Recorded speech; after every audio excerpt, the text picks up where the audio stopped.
Hello, YouTubers and NFL fans everywhere. This is Matt, the NFL Fanatic, giving you my Week 17 2021 NFL predictions. Well, I hope everyone out there had a great holiday, Christmas, Kwanzaa, Hanukkah, whatever holiday anybody is celebrating or your Jehovah's Witness, none at all, but everybody out there is having a great holiday season. I know for me, this past week for my football picks, I was very thankful for how the week ended up turning out. For the fourth time in 5 weeks, I had a winning record against the spread and straight up. I am very happy with that. So this past week, I went 8-7-1 against the spread, and straight up, I went 11-5. The push came with the Detroit at Atlanta game. I picked the Falcons -4. The Atlanta Falcons ended up winning the game 20-16. So that's how I got my push.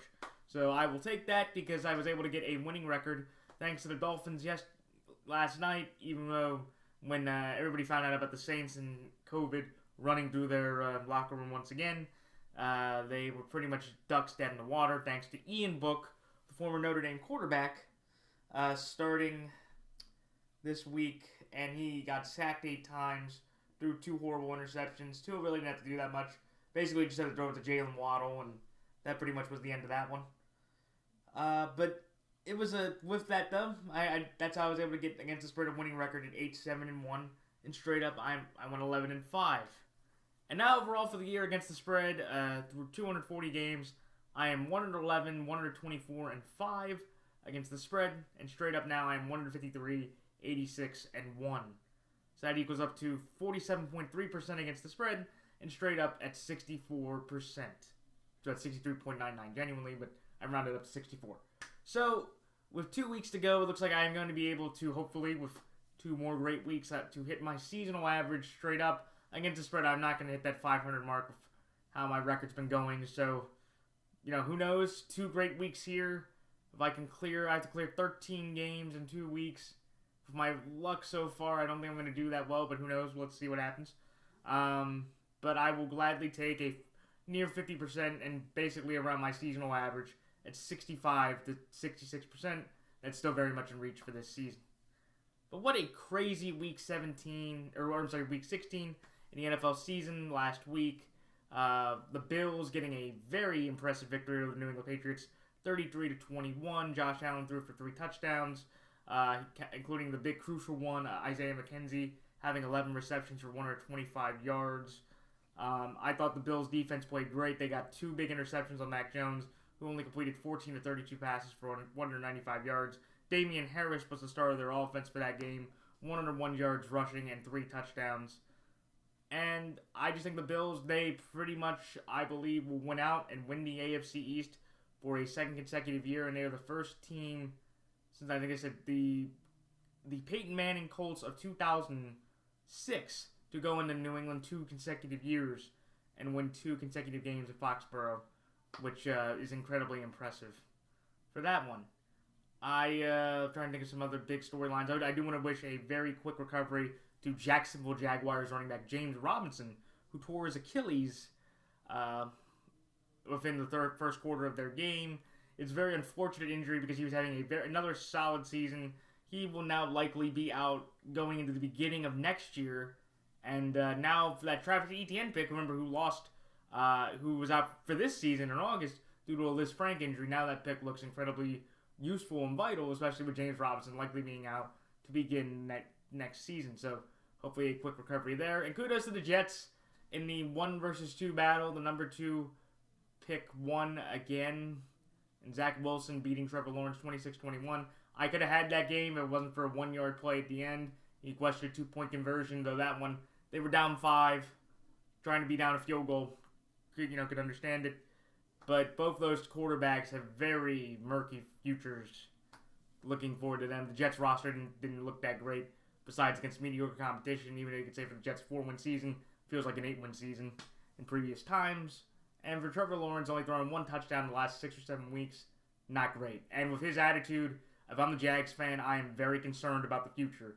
Because he is just a guy, in my opinion, that just does not seem like he wants to have it. or he wants it. He's just there with his good hair, the sunshine, as they call him. He hasn't lived up to it. I know he's gone through a lot of crap, and he's not a bust, but I'm not looking very optimistic for the future in Jacksonville with that performance last Sunday. The Chiefs blowing out the Steelers 36-10. Mahomes throwing 3 touchdowns. That was, the Chiefs are the best team right now in the AFC, and there's nobody really even close. I know you could say the Titans, who beat the Niners by 3 points, 20-17. But besides that, you could argue the Colts and the Bengals. The Bengals, Joe Burrow throwing for 525 yards, third most all time in the Bengals franchise record, over 495 yards.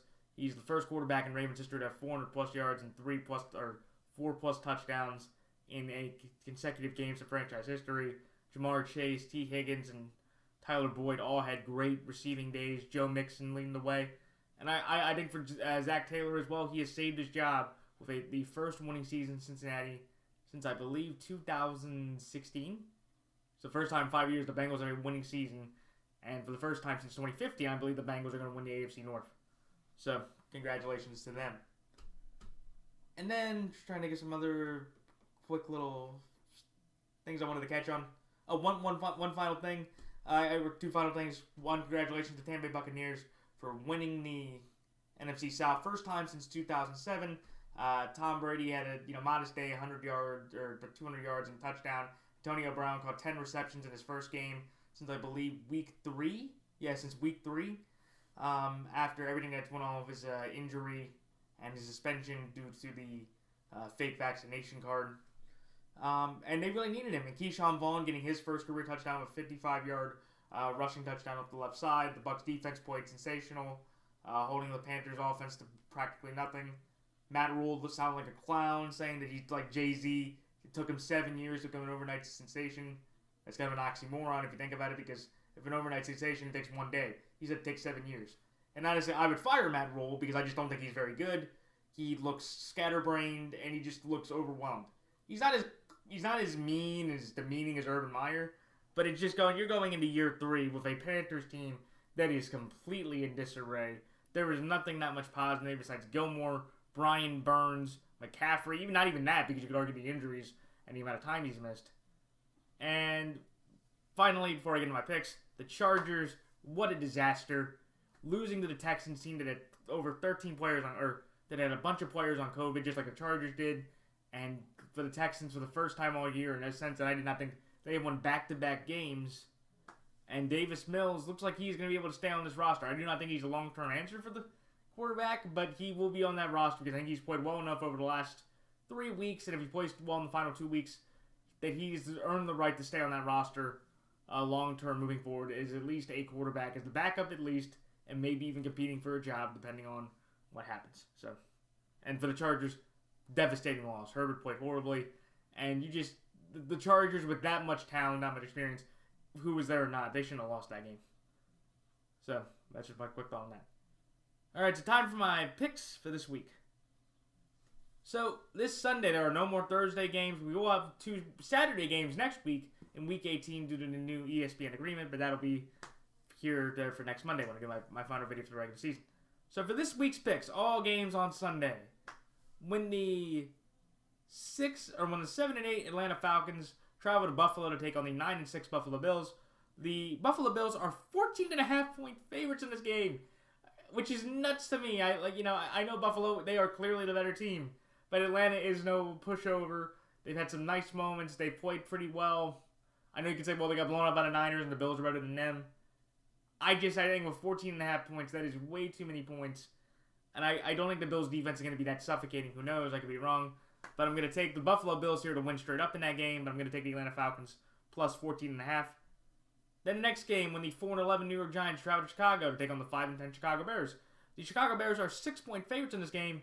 I'm going to take Chicago here, -6. In Chicago, straight up. Then the next game, when the 11-4 Kansas City Chiefs travel to Cincinnati to take on the 9-6 Cincinnati Bengals. The Kansas City Chiefs are 5.5-point favorites in this game. Give me the Kansas City Chiefs here, -5.5. And the Kansas City Chiefs, straight up. Then the next game, when the 8-7 Miami Dolphins travel to Tennessee to take on the 10-5 Tennessee Titans. The Tennessee Titans are 3-point favorites in this game. Give me the Tennessee Titans here to win straight up, but I'm going to take the Miami Dolphins +3. Then the next game, when the 8-7 Las Vegas Raiders travel to Indianapolis, take on the 9-6 Indianapolis Colts. The Indianapolis Colts are 7.5-point favorites in this game. I'm going to take the Las Vegas Raiders here +7.5, but I am going to take the Indianapolis Colts straight up. Then the next game, when the 2-13 Jacksonville Jaguars travel to New England, take on the 9-6 New England Patriots. The New England Patriots with the biggest spread of the weekend. They are 15.5-point favorites in this game. And I'm really torn here about this one, but after the James Robinson injury and just watching what New England did to Zach Wilson, the second overall pick in his 2 games, 52-13, 25-3. They won both games by at least 15 points. The Jags, it's Bill Belichick going against a rookie quarterback. I'm going to take the 15.5 here. I'm going to lay the 15.5 points down. So give me the New England Patriots here -15.5 and New England Patriots straight up. The next game, when the 10-5, the 11-4 Tampa Bay Buccaneers travel to New York to take on the 4-11 New York Jets. The Tampa Bay Buccaneers are 13-point favorites in this game. Give me the Tampa Bay Buccaneers are -13 and the Tampa Bay Buccaneers straight up. Then the next game, when the 8-7 Philadelphia Eagles travel to Washington to take on the 6-9 Washington football team. The Philadelphia Eagles are 3.5-point favorites in this game. Give me the Philadelphia Eagles here -3.5 and Philadelphia Eagles straight up. Then the next game, when the 11-4 Los Angeles Rams travel to Baltimore to take on the 8-7 Baltimore Ravens. The Los Angeles Rams are 3.5-point favorites in this game. Give me the Los Angeles Rams here -3.5 and the Los Angeles Rams straight up. Then the next game, when the 7-8 Denver Broncos travel to Los Angeles to take on the 8-7 Los Angeles Chargers. The Los Angeles Chargers are 5.5-point favorites in this game. Give me the Los Angeles Chargers here to win straight up, but I'm going to take the Denver Broncos +5.5. The next game, when the 4-11 Carolina Panthers travel to New Orleans to take on the 7-8 New Orleans Saints. The New Orleans Saints are 7-point favorites in this game. Give me the New Orleans Saints here -7 and New Orleans Saints straight up. Then the next game, when the 2-11-1 Detroit Lions, when the 2-12-1 Detroit Lions travel to Seattle to take on the 5-10 Seattle Seahawks.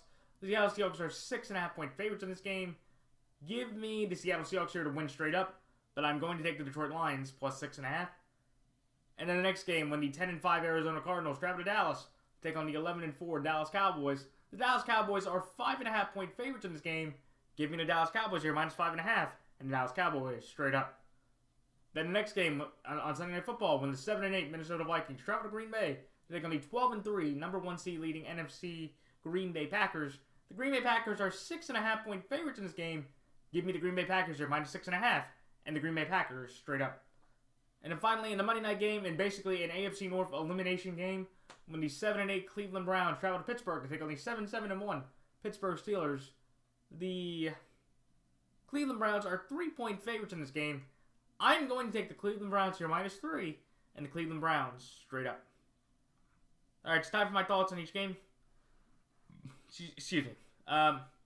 The Buffalo Bills over the Atlanta Falcons. I'm going to take the Buffalo Bills here to beat the Atlanta Falcons because I feel like Buffalo, after that game on Sunday against the Patriots, I feel like they are very confident in what they have. And I feel like for Buffalo, look, they were able to run the ball okay. Josh Allen, again, had to be the leading rusher. But, again, he's their best pure athlete, so I can understand that. But I just feel like with Buffalo, they are clicking on all cylinders. The defense is sensational. I feel like for Buffalo, they should get Cole Beasley, even though he got fined $100,000 for breaking the COVID protocol in some areas. But I'm not going to get that far into that. But I like that Gabriel Davis is going to come back. I feel like the Bills, the last time they played an NFC South team at home, it was the Panthers. They won by 14. They played pretty much a clear fundamental game. And I just feel like the Bills, they have the Jets coming up next week. They should rout them again. So the Bills should just kind of be, comfortable.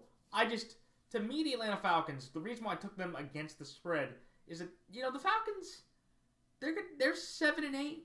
They have a game against the Saints. They're in that slight window for making the playoffs. I don't think they will. I think the Eagles have a tiebreaker. The Niners have the tiebreaker. So those two teams, with the Cardinals already clinching So those two teams should feel comfortable. I just think Atlanta, they haven't been bad. They've had some bad moments. Week 1, the Niner game, they've played bad. But for the most part, the Falcons have been kind of a good, entertaining watch. Cordell Patterson's season's been a great success story. They've been able to get some gritty wins. They haven't had Calvin Ridley for basically a majority of the year. Matt Ryan's had a solid season. They haven't had their number one. Kyle Pitts had an okay, first season. I don't think he's been phenomenal or good by any means, but he's been okay. So he's not a bust, but it's still his rookie year, so he has time. But I just look at the Falcons and go, they're going to put up a fight against Buffalo that I think 14.5 is way too many. If you gave me 10 to 11, or, you gave me under 10, I could say, okay, they can win by 10 points. You're giving me 2 touchdowns here in this game with the Falcons, how they've been playing. Cordero, the way Damian Harris was able to run, I think Cordero and Davis should have a little bit of leeway. I think the Falcons, they can limit the run. I think, they can play somewhat well against Josh Allen, who's been up and down. Usually when he has a great game, he doesn't usually have 3 great games in a row. And I just think, again, this game he should be able to win enough, and their defense should be able to limit whatever the Falcons have offensively. I just think 14.5 points is way too many points to believe that they can cover. Could they? Sure, because they shut out the Dolphins, they shut out the Texans, they had other dominating ones against Washington. I think Atlanta's better than those teams right now. But I'm just going to trust that Atlanta has enough together to keep it within 2 scores. And for Buffalo, look, like I said, I think they're a much better defensive team, much better coached. I'll take McDermott over Arthur Smith any day. I just feel like, again, 14.5 is just way too many points. So, that's why I like the Buffalo Bills here to win straight up at the Atlanta Falcons plus 14.5. The next game, the Chicago Bears over the New York Giants. This is one to where I watched the Bears play the Seahawks, and that was demoralizing for the Seahawks. Because Nick Foles, who was coming in cold due to Andy Dalton having a hand and groin injury, and Justin Fields was the backup due to his limited ankle injury, they shouldn't have won that game. Jason Myers missed a 39-yard field goal that could have put him up 10 and made that last touchdown sequence irrelevant. But Nick Foles driving him down the field. They got a great return. They pinned him back. Robert Quinn, I think it was only 1 sack away from breaking the Bears franchise record. That's a guy that, if you look back at the year when he made that $14 million contract, I laughed my head off thinking he wasn't going to be worth it. But obviously this year he has been definitely the best defensive player the Bears have had all year. And he's passed 100 sacks, and that's, my more power to him. And I just watched the Giants for the last several weeks. Look, Daniel Jones is on the IR, and Mike Glennon and Jake Fromm could not lead a horse to water or could not lead a giant, offense to save their lives. Galladay, I feel horrible for Kenny Galladay, who I think is better. He got overpaid, but he's not that horrible receiver. Saquon can't really run the ball. They lost Matt Pert, one of their offensive linemen. The offensive line wasn't that good anyway.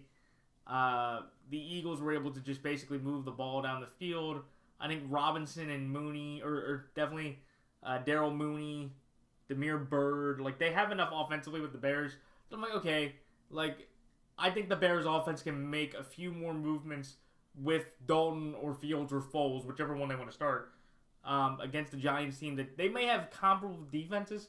I through that first half, remember, I think people forget due to the score, it was a 3-3 football game, but essentially with Mike Glennon and Jake Fromm being the 2 primary quarterbacks, I just have very little confidence the Giants are going to be able to score that much. They scored, 10 points on Sunday. The week before, they scored 6. So they've scored 16 points in the 2 games since Daniel Jones has been officially ruled out for the year. It has not been pretty. It's been ugly. I can't believe they're going to keep Joe Judge and Daniel Jones for 4th year after seeing, even if Daniel Jones does get the injury pass to his neck. But I just think, again, the Bears, for Matt Nagy's final probably Bear win, I think they give him a nice little send-off at home before he tries to go get another coordinator job or, a college head coaching job, whatever. I think the Bears with Fields or Foles or Nagy, or Fields, Foles, or Dalton, whichever which one, with Dave Montgomery running the ball, okay. I like Khalil Herbert. I wish they would run him more. I just think the Bears defense at home, final home game of the year, good enough defense. I think the Bears quarterback will make a few more plays and be able to score enough points to outdo the Giants offense with whoever they're going to have a quarterback to win this game by at least a touchdown. It's going to be an ugly game. It reminds you of Week 3 when Daniel Jones first started a couple years ago. The Bears won that one too, I think 17-13. It's going to be that one kind of score of a game. I just think it's going to be by a touchdown. So that's why I have the Bears winning. That's why I like Chicago here -6 and Chicago straight up. The next game, the Kansas City Chiefs over the Cincinnati Bengals. I'm going to take the Kansas City Chiefs here to win this football game based on the fact that I just feel like as great as Joe Burrow and the Bengals have been playing over the last couple weeks, getting a win over Denver 15-10, blowing out the Ravens and sweeping the Ravens for the first time, I believe, since 2013. 2013. I think that, the Chiefs, they're just playing better right now. Like, the Bengals defense, you could argue, has comparable pieces, but the Chiefs have Chris Jones, Melvin Ingram, Frank Clark, Tyron. They have been just playing much more sound, consistent football. I know one of the big injuries that happened on Sunday was the injury to Kansas City running back Clyde Edwards-Helaire, who had another shoulder injury, and it is said that he is going to be week to week at this point. I don't think in this game, with the emergence of, or with the combo of Darrell Williams and Derek Gore, not related to Frank Gore Jr., or not related to the Gore family at all, I think the Chiefs should be able to have an okay running game to be respectable. I just also think with the Chiefs, they should get Travis Kelce back. Byron Pringle had a good game. They're going to have Tyreek Hill. And there's just something with me going that the Chiefs just have more firepower and experience in this game that I don't think the Bengals can match. The Bengals beat up on a injury-riddled and horrible Ravens team right now, and kudos to them. They did their job. They won by 20-plus points. They blew them out. I will give them that. But I just feel like with the Chiefs, with understanding what the Chiefs have on the line here, which is the number 1 seed, because if they lose this game and the Titans are able to win, the Titans, due to a head-to-head tiebreaker, will jump into that number 1 seed. So they're going to be playing all their starters, clearly motivated to win this game, to keep control of their destiny. But I just think, again, the Chiefs, their defense has been playing sensational. It's been one of the best second half of the season defenses in recent NFL history. The Bengals, I feel like, again, they can compete against this Chiefs team. I think, Joe Burrow can make a few more plays. He has definitely more receiver depth. But I'm just going coaching-wise. They should get Butker back. So special teams-wise, you're going to give Butker the edge there. The punting, you give to Kansas City. And I just feel like, again, KC, they've just been too consistent and just been more experienced that they should be able to win this game with the better quarterback and the better receiving core in this game. If the Bengals win, I'd be a little surprised, but not much. I think the Bengals, this is going to be their toughest game left because the Chiefs go to Denver next week and they should roll the Broncos very easily. But I think, again, the Chiefs, better quarterback, more experience, a little bit of a better, consistent defense right now. I just think, again, Andy Reid and Zach Taylor in this coaching matchup, I think Andy wins hands down easily. So that's why I like Kansas City Chiefs here, -5.5. The Kansas City Chiefs straight up. The next game, the Tennessee Titans over the Miami Dolphins. I am taking the Tennessee Titans to win this game based on the fact that I believe in the Titans enough, even with Julio Jones and Bud Dupree going on the COVID-19 list. So I know there's been new CDC guidelines saying that now asymptomatic individuals can isolate for, instead of 10 days, 5 days, but they have to wear masks all the time for the 5 days after that. I just think the Titans, they're going to be a little bit better than the Dolphins. The Dolphins have been on a phenomenal roll. First team in NFL history to go from 1-7 to 8-7 and to have a 7-game losing streak and a 7-game winning streak in the same season. That is an incredible accomplishment. And I think the Dolphins defense, it's been spectacular. Like I was saying earlier, they got 8 sacks on Ian Book, another 2 turnovers. They've had 15 sacks over the last 2 weeks. Tua has been playing the best stretch of football of his career. And he's been basically throwing it to 2 main guys, in Mike Gesicki and Jalen Waddle, who is leading all rookies in terms of pure number of receptions. He should be in the Offensive Rookie of the Year conversation, but I don't think he's going to win it. It's probably going to be Jamar Chase from the Bengals. But I just look at the Titans, I go, look, they have a very good secondary. So they basically, what I feel like is, if they can put Byard and somebody over the top to control Waddle intermediately, there's nobody else in the Dolphins, or you could use Byard to just single Gesicki, and I like Byard in that matchup against Gesicki. if you just double Waddle, make Tua try to throw it to Matt Collins, Durham Smythe. There's no Will Fuller. Devontae Parker, he could be the X factor, even though Will Fuller's out for the year now. I forgot about that. What a waste of a $10 million for the Dolphins they had to spend on that bust. But I digress. But I think, again, the Titans, they're a little bit more gritty. I like, A.J. Brown had a phenomenal game coming back. I think there is nobody on the receiving field that matches up to A.J. Brown at all. And I feel like, again, Deontay Foreman can do enough on the ground to give them a respectable running game. And I'm just going to trust Tannehill at home here with his legs to be a bit of a better athlete and do what he did against the Niners on Thursday, make some athletic plays with his feet, and use his feet to move the chains in key situations to keep the Titans, from having the ball and to win this game in a very interesting game. Because I feel like the Dolphins are the hotter team, but I feel like the Titans just have a little bit more talent, a little more coaching competency and confidence in this type of game that leads me to take the Titans. If Julio and Bud were both playing, I feel like I would have taken the Titans easily -3. But with them not playing, even though you could argue Julio's only played 9 games, he hasn't even caught a touchdown this year yet in this entire season. So I feel like that's kind of an easy mark there. But I'm going to take the Titans here. They're at home. I'm going to trust Tannehill to outplay Tua by a bit. And I feel like with the Titans, I feel like Deontay Foreman will have a respectable running game, and A.J. Brown will have a good enough game to offset whatever the Dolphins can have with Jalen Waddle and whatever they don't have. Also, the Dolphins just do not run the football anymore, or do not run the football very well. And I think the Titans' defense, even without Bud Dupree, should be able to make them have to throw again. And if you tell me who in the throwing contest, who am I going to trust, Tua or Ryan Tannehill, I'm taking Ryan Tannehill every day and twice on Sunday. So that's all the Tennessee Titans here to win straight up with the Miami Dolphins +3. The next game, the Indianapolis Colts over the Las Vegas Raiders. This is one to where I'm taking the Colts here because they should be able to get healthy. They should be able to get Quentin Nelson back. They should be able to get Ryan Kelly back. They should be able to get their left tackle back, hopefully. They lost Jack Doyle. That's a little bit of an interesting injury to watch. And they should be able to get Darius Leonard back as well. I feel like the Colts, they have the best offensive line in football, hands down. They have Carson Wentz, who's playing at arguably his best football since his 2017 MVP season.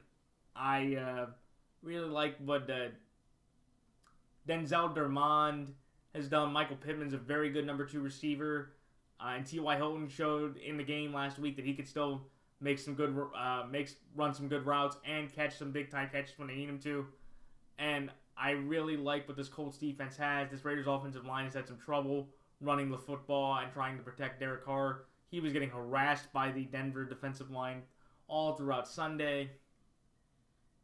And to me, it's just one of those things to where I feel like the Colts, they should be able to really limit a Raiders pass rush that, has Max Crosby on it, or Max and Yannick, but really nothing else on the inside to really push the middle of that line. And Jonathan Taylor, who's been a phenomenal running back this year. He's going to win the rushing title by at least 2 to 3 whole laps around the field. Should be able to run really well against a really bad Raiders run defense. And it's just one of the things, again, the Raiders, they've got some nice, okay wins. They beat the Broncos last week. The week before, they beat the Browns off a last-second field goal from Daniel Carlson. That is the one advantage, that if it does come down to a kicking battle, they have Daniel Carlson over Michael, the Money Badger Badgley. And he missed some, big kicks again, but that's what Michael Badgley, has seemed to do throughout his whole career. And at the end of the day, I like this Colts whole roster with the additions they should get back from the COVID list. To beat a Raider team that, again, they should be happy that they're in this spot. They're 8-7, and, they're still in the thick of the wild card race. And even if they lose to the Colts, it could come down to essentially one of the big games next weekend for the 7th wild card spot. It'll be Chargers at Raiders week 18. That should be the primetime game or one of the Saturday ESPN games, in my opinion. But I'm going to take the Colts here. Better team, getting a lot of people back from the COVID list or injury. I'm going to trust Carson over Derek, and I just feel like, again, the Colts have a much better offensive system around them and talent than the Raiders, and I'm going to trust Frank Reich to outcoach Rich Versace in this game. And the Colts a couple years ago beat beat this team, I think, last year in a very similar situation to where both teams are fighting for it in in Vegas, but the Colts were just, Derek Carr made that one huge interception in the end zone that changed the game, and the Colts really never looked back. I think this Colts team is a little bit better, actually, than that one, and this Raiders team is not nearly as good as that one from a couple years ago, and I think the same result happens again, just this time in Lucas Oil instead of Allegiant Stadium. But I'm going to take the Raiders here plus 7.5 because you do not know. I think the Raiders could surprise people. They've been in a lot of games than you think, and I think that 7.5, it's a little bit too much for me. I could be wrong. It could be like my Dallas-Washington pick last week, which was the worst pick I made against the spread all year. They ended up losing by like 43. So, but we'll see. But that's all I get Indianapolis Colts here to win straight up with the Las Vegas Raiders plus 7.5. The next game, the New England Patriots over the Jacksonville Jaguars. This one, it was tough because I was like 15.5 for a Patriot team that lost back-to-back games and has not looked incredibly effective.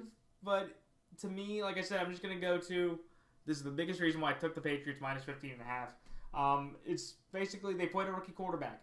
Belichick has killed rookie quarterbacks. He usually wins by about 14 points. And if I remember correctly, the scores, it was 52-13 and 25-3 against Zach Wilson. That's over 15 points for each game. Trevor Lawrence and the Jags, if they can't run the ball and they're relying on the former Bucks running back, his last name started with an O, or Benet something. They're not going to be able to really score at all. The Jags really have no offensive weapons, and J.C. Jackson, who, if it wasn't for Trayvon Diggs, dominating, I don't think he would win, Defensive Player of the Year. But I just feel like, again, New England has just been so dominant against rookies. They're ticked off. They're motivated. And they're just playing a Jags team right now that is at the bottom of the barrel. And you could argue they're just trying to get that number one pick at this point and laying down to the Patriots. There'd be no shame in it because I think people just know the Patriots just are much better coached. The Jags are just a flaming tire fire and a dumpster fire. And the Pats, they're just going to handle their business. Trevor Lawrence, I think, is going to at least throw 2 picks in this game. Zach threw about 6 in the 2 games he played against the Pats this year. So I think Trevor's good for at least 2 of them. And I just think the Pats should just easily, comfortably win this game.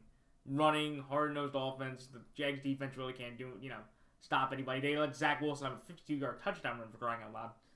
And I just think the Pats easily win this. And I'm going to just trust the Jets games as barometers for rookie quarterbacks against the Patriots defense. And the Jets beat the Jags, so I feel like a similar type of outcome is all but standing true with that with that happening. So that's all I can do in the Patriots here, minus 15.5, but the New England Patriots straight up. The next game, the Tampa Bay Buccaneers over the New York Jets. I'm taking the Tampa Bay Buccaneers here. They're playing the Jets. The Jets, look, they've had their nice moments. They're 4-11. I think they've won just as many games, or if not more than last year. Saleh's going to be safe for his job. They have a lot of work to do. They had a lot of people missing on COVID, so that was the reason why I changed my pick. If anybody looked at my video after, when I saw that they had 15 guys on COVID, I was like, oh, the Jags should be able to win this game. And I was literally 1 yard away from that being true, but, what can our luck be that isn't, fair? But I'm going to take Tampa Bay here minus 13, even with all the injuries. Mike Evans was put on the COVID list, so he might not play. I don't think it's going to matter. Shaq Barrett's out for at least the remainder of the regular season and the first game of the postseason due to a ACL and MCL sprain. So I think that's not going to matter for the next 3 weeks, for the next 2 weeks, depending on who they play. And right now they play the Cardinals. I don't know. I feel like that loss could come into play. But I think against the Jets, it's not really going to matter. I think the Bucks handle their business again. They were able to cover 10.5 pretty easily against a team that I think is even a little bit better than the Jets at this point, and the Panthers, even though that's about close. Then I'm going to take Tampa here. Really no contest. Brady's been a history of dominating the Jets for years. And just going back there, it's not going to be that hard for him to go back up there and face a place that he's very familiar with and win again in convincing fashion. So that's all. Tampa Bay here minus 13 and Tampa Bay straight up. The next game, the Philadelphia Eagles over the Washington football team. I'm going to take the Philadelphia Eagles here to win this football game based on the fact that the Washington football team on Sunday night looked like absolute dog crap. They got their rear ends kicked, foghorn leghorn style, paddled over, butt hanging out, paddled to death from the Cowboys offense, the Cowboys defense, and the Cowboys special teams. Taylor Heinicke, what a great way to start the game by testing the NFL's #1 interception leader by trying to throw it over Terry McLaurin and just giving an easy interception to Trayvon Diggs for his 11th, which tied, I believe, Everson Wall's all-time record for Cowboys franchise history of 11 interceptions, and he still has 2 games to go. So I think he has a very good chance with the competition he's playing to break the record for the all-time interceptions in Cowboys history. And I just, to me, like, the Eagles, like, they're not going to have Miles Sanders, who has suffered a hand injury, and he's out at least this week. They're not going to put him back on IR, but hopefully they'll get him back for the postseason. Jalen Hurts played another good game. Devontae Smith at 80 yards and a touchdown. The Eagles' defense smothered what was remaining of the Giants' offense. And the good thing is they just played this team 2 weeks ago. They literally just played this team 2 weeks ago in Philly. And even though it wasn't, Taylor Heinicke, it was Garrett Gilbert. And I know Heinicke's better than Garrett Gilbert. But I look at it saying the Eagles, they didn't suffer that many more injuries, and it's not going to be that different of a game.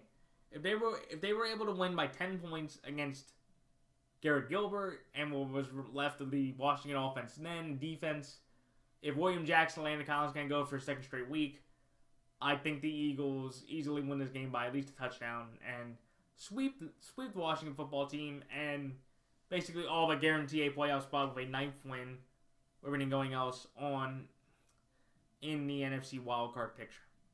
Do I think Washington has a chance? Maybe. They're at home. Jalen Hurts, that first half, I was surprised it was a 3-3 football game, to be honest. But I'm going to take the Philadelphia Eagles here to win this game. They have just much better offensive and defensive line play. The Eagles just, have a better quarterback, a better playmaker, better special teams. And I just feel like Washington, I don't know how well they're going to be motivated to get off the mat after that drubbing, after losing the previous week, or on Tuesday to Philly. 2 beatings like that in a span of 5 days, just not very great. So it's like Philadelphia minus 3.5. Philadelphia straight up. The next game, the Los Angeles Rams over the Baltimore Ravens. The Ravens are in a hospital ward with all their injuries. Anthony Everett fractured a rib. The offensive line's banged up and shot to crap. Tyler Huntley still has COVID. We don't know if Lamar could be able to play. And the Rams are just the Rams. Like, the Rams defense, my God. I feel like for Baltimore, we are going to have a very tough time scoring the football if a 35-year-old Josh Johnson has to play a second straight game.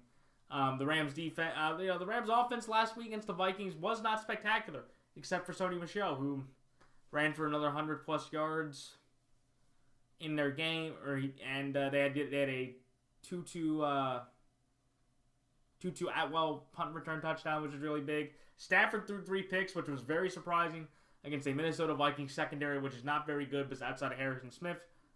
But I think Stafford bounces back when we're playing the Triple Crown leader for receivers. It'll be the first receiver since Steve Smith to try to vie for the receiver triple crown, which is in terms of leading in receptions, yards, and touchdowns.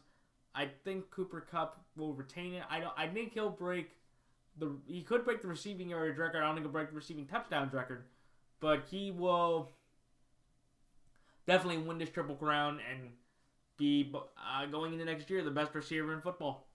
I'll say it right there. I think DeAndre with his injury and Devontae, I'll take Cooper Kupp over Devontae Adams from this past year going into next year as the #1 overall receiver in pro football.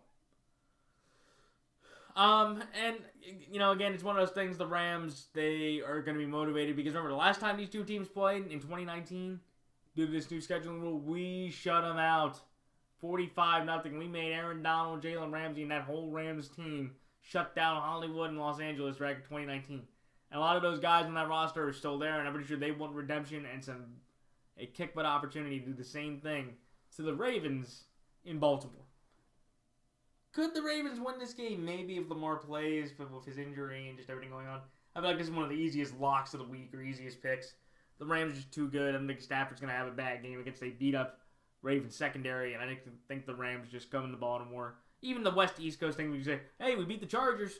We did, but after obviously what you've seen, the Rams are already in the playoffs and have probably taken over as the third best team in the conference right now, behind the Packers and Cowboys. Where with the Chargers, they lost to the Texans. So the Chargers, you don't know what's going to happen in the final 2 weeks with them. They could end up 10-7 or 8-9, and nobody would be surprised either way of how they've been playing. So, but that's all like the Rams here, -3.5. The Los Angeles Rams -3.5, and the Los Angeles Rams straight up. The next game, the Los Angeles Chargers, speaking of LA, over the Denver Broncos. This is one to where I'm going to take the Chargers based on the fact that I don't know if Teddy Bridgewater is going to play. And if it's Drew Lock, I think the game could be more competitive than you think. And I know that, Teddy got hurt back a few weeks ago against the Chargers. Even Drew Lock came in and was able to hold on when Teddy Bridgewater finished the game. So if it's Drew Lock playing, I'm going to take Herbert to beat Drew Lock. But after losing to the Texans, I don't know who the real Chargers are. I feel like they're probably the most dangerous team in the league for opponents and to themselves. And that's why I take Denver plus 5.5, because I feel like Denver, they played them really well last time. Their defense, should be able to smother Justin Jackson. Austin Eckler tested positive on Saturday.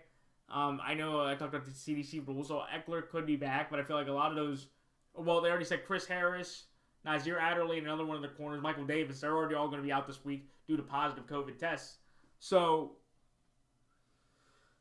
I just feel like with the Chargers that, Herbert should be able to beat Drew Lock.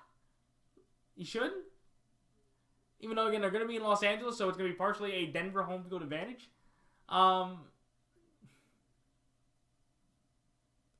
I'm going to take Herbert to be better than Drew Lock. That's the biggest reason. The Broncos, they have more talent. They're not dealing with COVID as much. They already beat them. They're going to be in kind of a half home field advantage anyway. But at the end of the day, I feel like Herbert and them, if I took the Broncos, Herbert's going to have such a great game. He's going to be motivated, and they're just going to be playing at a better level. And I just can't trust Drew Lock to win a game. Every time Drew Lock has been in games the last few weeks against the Bengals, against the Raiders when he started, against the Chargers, I feel like unless they weren't leading, he has not been able to put up a very good and respectable drive in the last game and a half. And I think that carries over for a Charger victory. It's going to be tough, and I wouldn't be surprised if the Broncos won this game. It would be just so apropos for the Chargers to fall to 8-8 after what a start they had. But I'm going to take Chargers because Herbert's better than Lock, and I think Herbert just outplays Lock to win this game. That's like the Los Angeles Chargers here to win straight up at the Denver Broncos plus 5.5. The next game, the San Francisco 49ers over the Houston Texans. I am taking the 49ers here, even with Jimmy Garoppolo being out due to a UCL and thumb fracture, a UCL injury and a thumb fracture. I feel like the Niners are just the better football team. And look, Houston's been on a roll, and I'm going to just quickly personally say, I am rooting for the Houston Texans really hard because I want Kyle Shanahan fired out of San Francisco. And if I can get the Niners into an 8-8 situation with Trey Lance starting against the Rams, to where you go, okay, look, the Rams might not be playing for anything, but they have to understand something. The Niners have won 5 straight games against the Rams. So if the Niners have a chance to get knocked out of the playoffs, and you can get New Orleans and the Eagles in, compared to the Niners, I would hope Sean McVay, the Rams management, and their players understand, let's kick the crap out of the Niners and knock them out and get Kyle Shanahan fired for another losing season is 4-1 in 5 years. 4 losing seasons in 5 years, ladies and gentlemen. Could be possible they lose to Houston.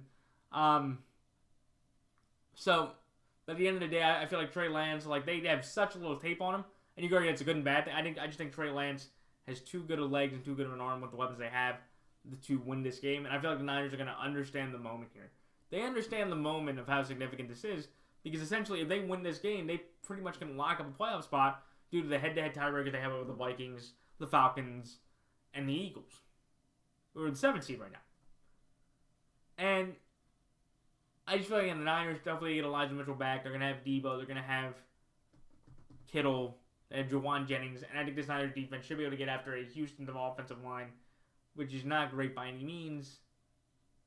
But I'm going to take Houston plus 15 here because I feel like with a rookie quarterback of how the Texans have played over the last 3 weeks, and again, they've won back-to-back games, I think this Houston team will definitely compete against the Niners in a way that people would not be surprised. And also just a rookie quarterback, I think it's going to be less than a 2-score game.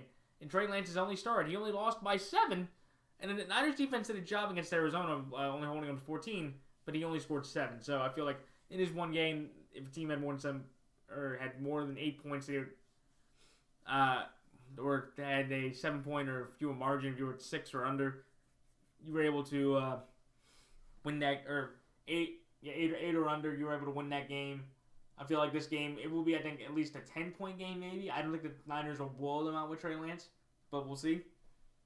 But I just feel like the Niners just have way too much talent and urgency not to beat this Houston team, even likely without Jimmy Garoppolo starting on Sunday.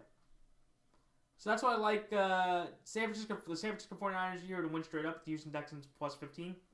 The next game, the New Orleans Saints over the Carolina Panthers. The Saints should get everybody back from the COVID list. The Panthers are a dumpster fire right now. They don't have a quarterback. They don't have They don't have a great defense. They don't have a good enough offensive line. They're going through COVID. And the Saints, it's funny where the Panthers are pretty much going into the COVID protocol. The Saints are coming out of it. I feel like they're going to get a lot of their players back, hopefully by the end of the week.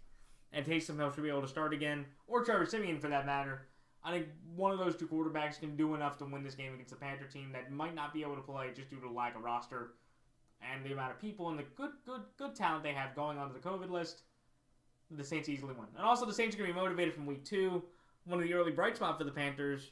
They're going to be motivated to go, at home in the Caesars Superdome to kick rear end. So that's why I like New Orleans here -7 and New Orleans Saints straight up. The next game, the Seattle Seahawks over the Detroit Lions. This is one to where it was Detroit. Could I see the Detroit Lions beating the Seahawks? Absolutely, because I think Detroit, they have been over the last several weeks since they won their first game. They have won, they've won two of their last 3. They won 2 of their last 4. They've been in a lot more competitive games. They were competitive against the Steelers. They were competitive against the Browns. They were competitive against the Rams. They beat the Cardinals, something the Seahawks couldn't do. And I just feel like with Seattle, this is one of those games that, of course, you'd lose to a former, division quarterback in Jared Goff who is going to play. And I think that's the difference in why I'm taking the Lions plus 6.5. Tim Boyle, in both his games, though, amazingly, was able to keep the Lions within a score between the Falcons and the Browns. So kudos to him for being able to maintain and hold on to that spread there. But at the end of the day, I just feel like for Seattle, look, this is their final home game. If they want to give anything for Russell Wilson, or whatever, I feel like Russ wants to get maybe one more win on his belt for this year because I don't think they're going to beat the Cardinals, even if the Cardinals aren't playing for anything. I think, the Seahawks are the better football team. Rashad Penny has finally had the best stretch of football in his career because he's been healthy and he's been their best running back. I feel like the Seattle defense should be able to limit a lacking Lions offense, even without probably one of their top 3 receivers, and Josh Reynolds, who ended up on the COVID list yesterday. And I feel like, again, if out of these two franchises, the one that's getting more snake bitten and more frustrated by disappointment is the Lions. And I just feel like, again, the Seahawks at home against a really weak Lions team that's been one of the worst teams all year. The Seahawks should be able to win just barely enough by Russ. But it is Jared Goff, and it is probably off of DeAndre Swift. So who knows? But I think with the 6.5 points, and seeing how the Seahawks blew that game against the Bears, I think 6.5 is way too many, looking at what this Lions team's been able to do. So that's why I like the Seahawks here to win straight up, the Detroit Lions plus 6.5. The next game, the Dallas Cowboys over the Arizona Cardinals. This is one of where the Dallas Cowboys, to me, are the second best team in the NFC behind the Packers. And just watching Arizona over the last 3 weeks, they have lost 4 of their last 7. After starting 7-0, something like 5 of their last 7. They're on a 3-game losing streak now. They're 3-4 at home, amazingly. And I think going in there, I think Dallas should have a sensational game. They're not going to have DeAndre Hopkins. I don't think they're going to be able to run the ball that well with Connor Edmonds and Kyler Murray, with Micah Parsons, DeMarcus Lawrence, and Gregory coming after him at a consistent rate. I don't think he's going to be able to make that many big plays. I don't think Christian Kirk and Rondale Moore, who did not play, but that could be a little. I think Zach Ertz, he has experience going against the Cowboys due to his time with the Eagles. So he knows how to play the Cowboys defense. Or he was there in week 3 when he played them. And I just feel like, again, the Cowboys, I was going to take them anyway just because I felt like the Cowboys were the better team against the Cardinals. in the first place, but with everything that's gone on with the Cardinals, I think this Cowboys pick is very easy. I know the Cowboys are essentially not playing for anything because I think people don't expect the Packers to lose out. So the Cowboys will be locked in with the 2 seed. But having a 2 seed in the NFC is not bad because it pretty much guarantees you at least 2 home playoff games if you win the first one. And I think Dak's been playing much better. And also, just a quick reminder here, people, a commentator brought this up. I forget who it was. But the Cowboys are going to want revenge on the Cardinals for what happened last year on Monday Night Football, where Kyler threw for about 90 yards and had touched, but they won 38-10 with Andy Dalton as their quarterback. So the Cowboys are going to want some revenge on a team that, pretty much just embarrassed them on their home field. This matchup comes again this year, and I feel like, yeah, you're going to get that same kind of treatment or that same kind of frustration once again. I think the Cardinals, they're going to try to feel comfortable. But if I was a Cardinal fan, I would not be happy because I feel like this is going to be a one-and-done season for them. Even though they made the playoffs and they improved, congratulations to them. But from going to 7-0 to 10-5, losing 5 of your next 8 games from a 7-0 start, that is not a great way to end the year. And if I'm the Cardinals, I am very concerned about the future. Because I feel like maybe you have hit your ceiling, knowing the injury history of Kyler Murray and just Cliff Kingsbury not being able to be prepared in big moments. And Matt Prater, what a shocking game for him. 2 missed field goals and a missed extra point. That could have been a difference in the game. That was 7 points there. 2-point game in that last sequence there. You probably could have gone for a game-winning field goal instead of trying to get an onside kick, which they failed at once again. Or which they failed at for the second time. Or for the first time. Last against the Rams, they got it, but they couldn't get anything done. So that's like the Dallas Cowboys here, -5.5. The Dallas Cowboys straight up. And then the final 2 games, the Green Bay Packers over the Minnesota Vikings. I was going to take the Minnesota Vikings +7, but it turned to 6.5. And I'm like, the Vikings have been in 1-score games. Could the Packers win by 7 and cover? They could, and they will. Could the Vikings win this game? Sure, they beat them before. Cousins and them, they've known to be in close games. So this is not going to be a cakewalk or a easy game by any stretch. But without Dalvin Cook likely for a second straight week due to him being unvaccinated, I know he got put on the list Thursday, so he could come out by Sunday, or they could use the new rules and he could play. But I don't think he will. I think he's going to be out. And with that lack of running game from Alexander Madison, with the Packers defense getting some assets back, and with how well Aaron Rodgers has played, he drew another 3 touchdowns and broke Brett Favre's all-time franchise record of 423 plus touchdown passes in Green Bay. I think the Packers get redemption and pretty much secure that number 1 seed. Because they play the Lions next week in Detroit. They may have to start their starters, but they should be able to win that one hands down, in my opinion. Do I think this game could be close? Absolutely. It's Vikings-Packers. The Vikings have been in, 14 consecutive 1-score games. So this is not going to be, one of those things where the Packers get the coast all the way through.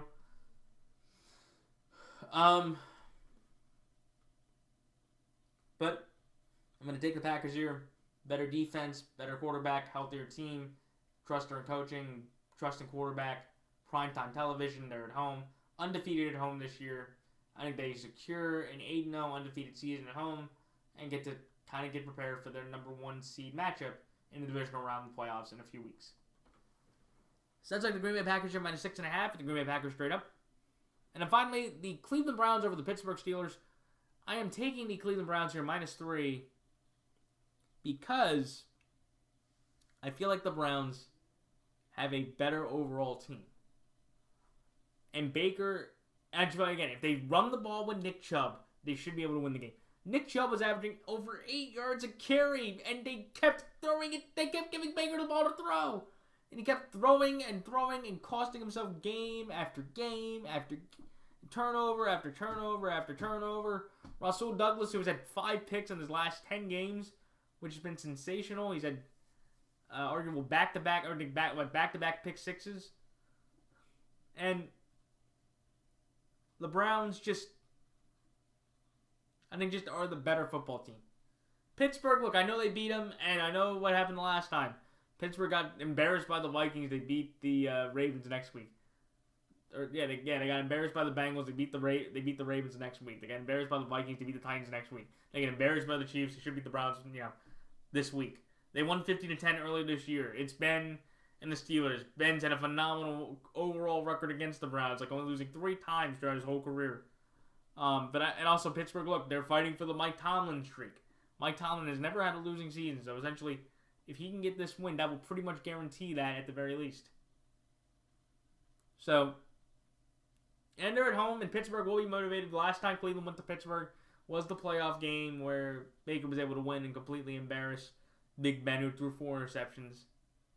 But I'm going to take the Browns here just because they're a better team, better running game, not dealing with as many injuries, and I just think Baker is getting healthy, and if he doesn't throw it as often, I think they win this game.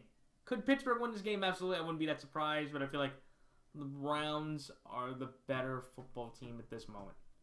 And I just think, again, the Browns are going to be playing for something that could be the division and a playoff spot, and the Steelers gave one final shot for Ben's final game in Baltimore to beat their arch rival to knock them out of the playoffs and give arguably the Chargers or the Raiders, whoever wins that one, the final playoff spot if my predictions go correct.